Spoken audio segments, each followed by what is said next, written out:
জলপাইগুড়ির ছবি, করলা নদীতে মাছের মড়ক, ভেসে ওঠে প্রচুর মাছ। এর কারণ জানতে তদন্ত শুরু করেছে পুরসভা।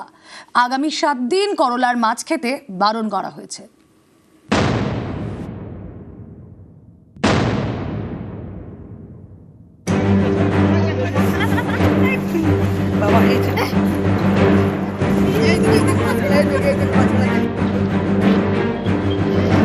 নদীর জলে ভাসছে মরা মাছ,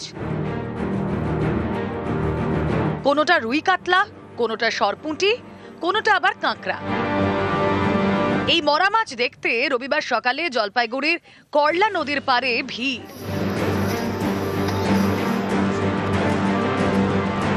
জলপাইগুড়ি শহরের গা ঘেঁষে বয়ে গিয়েছে করলা নদী, মিশেছে তিস্তায়। এই করলা নদীতে রয়েছে নানা ধরনের মাছ। এমন একটি নদীতেই মাছের মড়ক।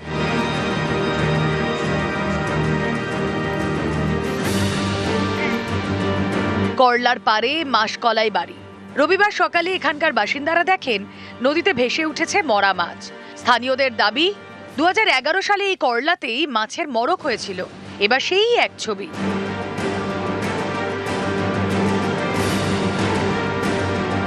নদীতে সকালবেলা আমরা যা দেখলাম, মাছ সমানে ভেসে ভেসে উঠছিল। কি কারণে ভেসে উঠছে বুঝতে পারছি না। মানে কেউ বিষ পিস ফেলে দিয়েছে নদীতে, এই কারণেই মনে হচ্ছে। কি কি মাছ পাওয়া গেল? বোয়াল ছিল, আয়ের আছে, সরপুঁটি, বাইম, সব ভেসে ভেসে সব বড় বড় বড় বড়। এটা যে করেছে ভালো করে এই কাজটা। সকালে ঘুমের থেকে উঠে দেখি হঠাৎ করে নদীর পাড়ে সবাই মাছ ধরাধরি করছে। 2011 সনে এরকম একটা বিষক্রিয়া নদীতে দেওয়া হয়েছিল। আবার সেই 2026-এর মধ্যে এসে দাঁড়িয়ে দেখছি যে এরকম একটা ঘটনা ঘটেছে। তো আমরা চাচ্ছি যে এটা একটা প্রশাসনের দিক দিয়ে একটু নজর দিয়ে দেখা হোক।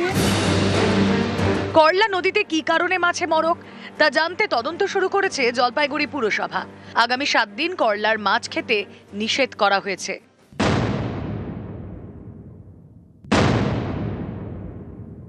সকালবেলা আমি খবর পাই যে বিষক্রিয়া হয়েছে, প্রচুর মাছ মারা গেছে। তাই আমি বয়ালখানা বাজার, দিন বাজার, স্টেশন বাজার সবখানে নিজেই মাইকিং করে বলেছি আগামী 7 দিন কেউ লোকাল নদীর মাছ খাবেন। এবং আমি পুলিশকেও বলছি যথোপযুক্ত তদন্ত করে অবিলম্বে ব্যবস্থা গ্রহণ করতে হবে।